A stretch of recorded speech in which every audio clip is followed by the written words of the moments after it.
तो आज हम डिस्कस करेंगे problem 2 from day 4, that is the fourth sum problem. So both the question states that we are given an array nums of n integers. So basically what we are given is the integer array of size n. We have to return all the unique quadruplets such that the indices lies between 0 to n. A, B, C, D are distinct, and the number present at the ABCD indices, they add up to form the target. So what we have to return? We have to return the quadruplet. That means we have to return the unique four integers that add up to form the target, and there can be any number of quadruplets that add up to form the target, but they should be unique. And we can return the answer in any order. So basically, what we are given an array. We are given an array and a target, and we have to find the quadruplets that consist of four elements that add up to form the target. Okay, so this is the basic question. So how will we approach this question? So the naive approach that first comes to our mind is we can sort the array. We can sort the array, and after sorting, we can sort the array, and after sorting, we can use four loops. We can use four loops and iterate over the array and find the possible quadruplets that are unique quadruplets. And for the unique quadruplets, we can use set. We can take use of a set of vector. We can use set of vector such that we have unique quadruplets at any point. Okay, and after that we can put these vectors into a vector of int and return our answer. So this approach requires a time complexity जो हमारी लगेगी. First of all, we require time to sort the array, that is n log n, plus at the worst case time complexity using for loops is n cube, and the time required to insert the element in the set is log n. So this is the time complexity that we require. So majorly that our time complexity is n की power 4 n cube, sorry, n की power 4 log n, and a space complexity of order of n square, or what we can say order of n into, because we have know that there can be maximum 4 elements in the inner vector. So n की power 4, that is majorly order of n. So our time complexity will be n की power 4 log n, and the space complexity is order of n. So is this a optimal way to solve this problem? So it is not an optimal way to solve the problem. So what is the optimal way? What we can do, first of all, we are given an array that is 1 0 minus 1 0 minus 2 minus 2 0 1 2 3 4 5, and the target is 0. So the first step is that for the optimal solution, what we can do, first step is we can sort the array. We have to sort the array, and after sorting, we use two loops and two pointer method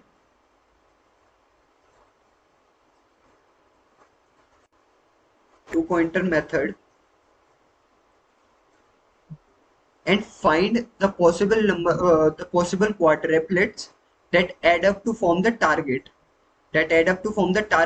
And for the uniqueness, if the array is sorted, then the duplicate element should be present in the consecutive manner. So we can remove duplicacy after we have find the target sum. We can move our pointer to the unique element. We ignore the duplicate element because the duplicate element lies consecutively in a sorted array. So what we can do, we can move our pointer to the unique elements, and this is how we can remove duplicacy. Okay, it would be much more clear when we do a dry run over the problem. So first of all, we will sort the array. So this is our array. So this is our array. Uh, this is our array. The first thing is we sort the array. So what is the sorted version of the given array? That is -2, -1, 0, 0, 1, and so this is the sorted version of the array, and this is our target. And what we'll do, we'll use two loops. As per the algorithm, we'll use two loops. One starting from this position to the end, and one starting from this position to the end. And we'll use two pointer approach from this point to this point. Okay. And what we'll do, we'll calculate our sum as, let's suppose this loop has I pointer, j pointer, and we'll have front, and here we'll have end. So we'll find the sum if our element present in the ith index plus the element present in the jth index plus the element present in the front index at the end add up to form the target. If there is a case, we have found one of the answer. We'll store in a vector. And push it into our vector answer, that is the vector of int. We'll push that one into our answer. Let's suppose this is our temporary answer, which have a of I, a of j, a of f, a of e as their element, and we push this temp vector into our answer vector.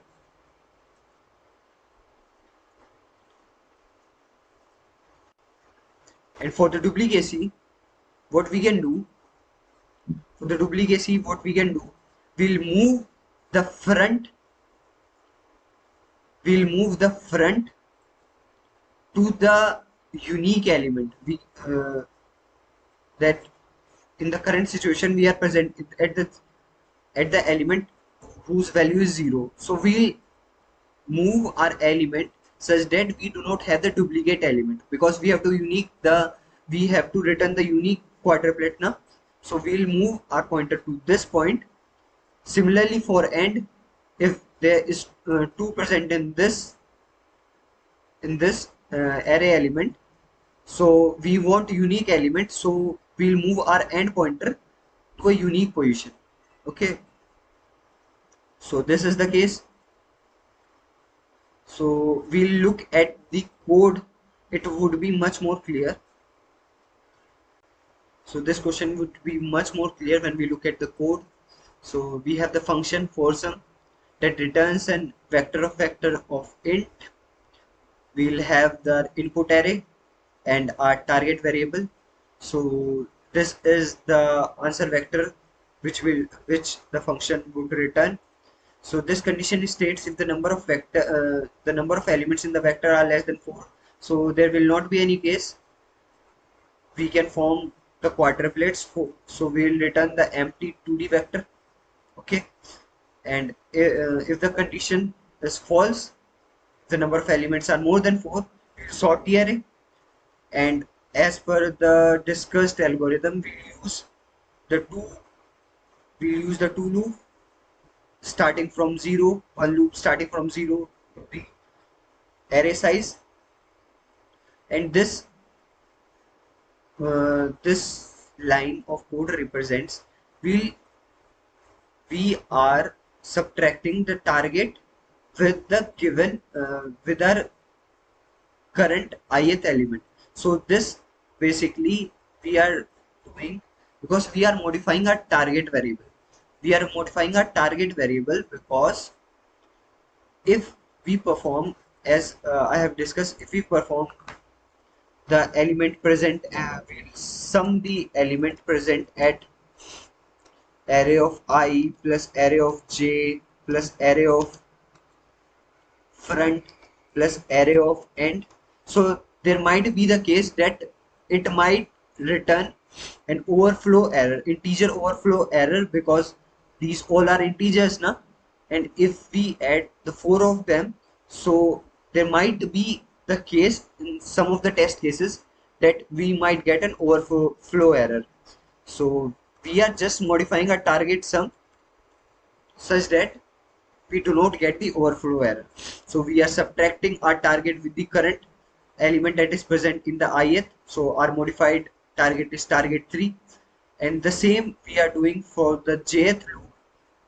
As per the discussed algorithm, the jth loop will start from I plus 1 to the array size, to the last index of the array, and we are further modifying our target to and subtracting the current jth element from the modified target, and the target become target.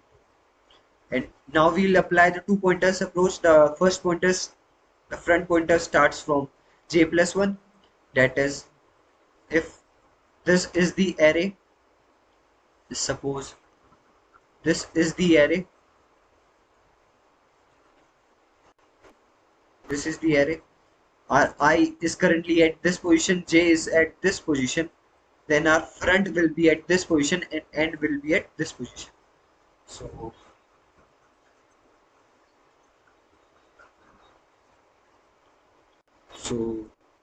this is what we are stating in the code, and this is the loop that we use for the two pointer approach. If front is less than back, that means if there is the condition when our front is over here, we have to return the quadruplet now. So every element should be unique in the quadruplet. So what we have to make sure that we do not return a duplicate element. So for this condition, we are stating that if there is the condition when front is less than end, so this is the edge case. If front become equals to end, so our quadruplet will become triplet, because the same element are pointed by the front and the end. So it violates our condition because we have to return the quadruplet. So that's why we are stating the condition front is less than back, and we are calculating our sum as front plus back, that is the element that are present at this position plus this position, we are adding up and we are comparing it with the modified target. If it is less than the modified target, because we have sorted the array, and if the sum of the elements are less than the modified target, then what we'll do, we'll move to the next element, because the greater element can be formed on the right side of the array. We'll move to the next element, we'll increase our front. So that is what we are doing here. We'll increase our front, and if our sum is greater than the target, we'll have to move to the left side of the array, because the smaller element can be found on the left side of the array. So this is what we are doing. we are increasing our back, or we are decreasing our end. And in the else condition is the condition when our sum become equals to the target, so we have to return the answer.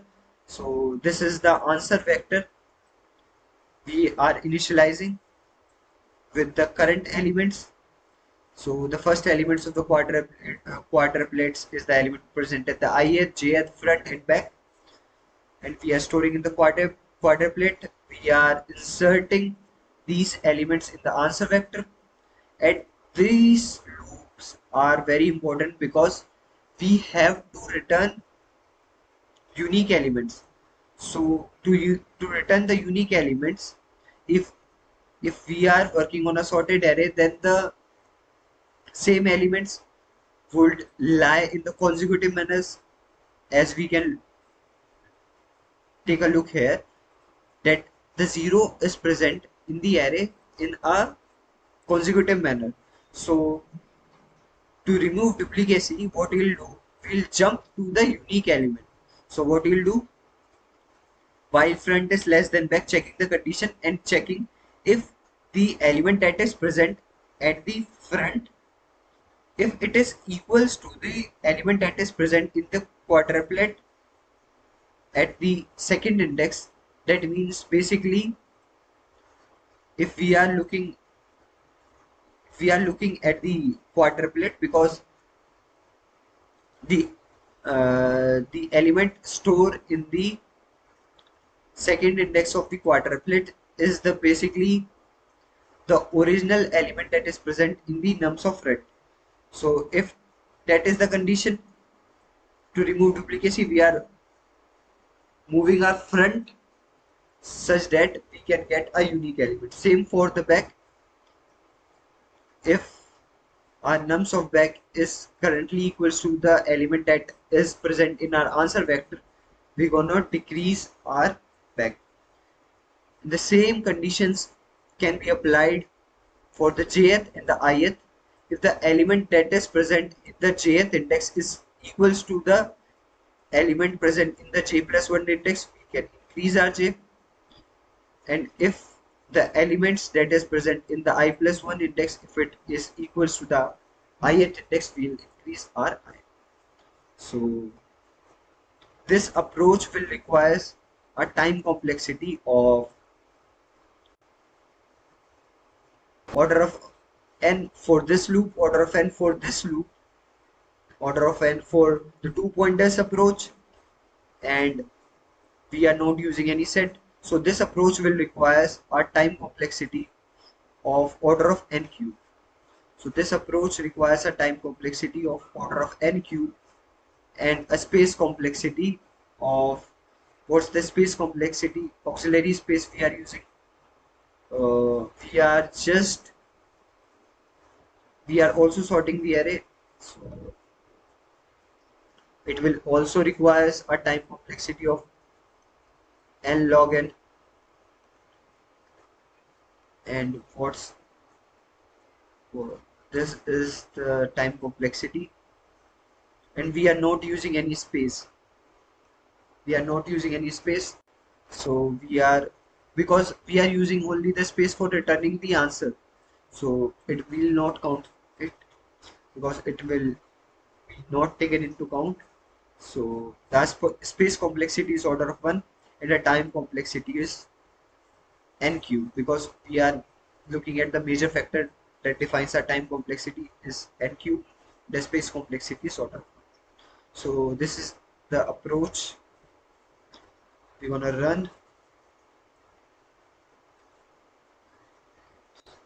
successfully,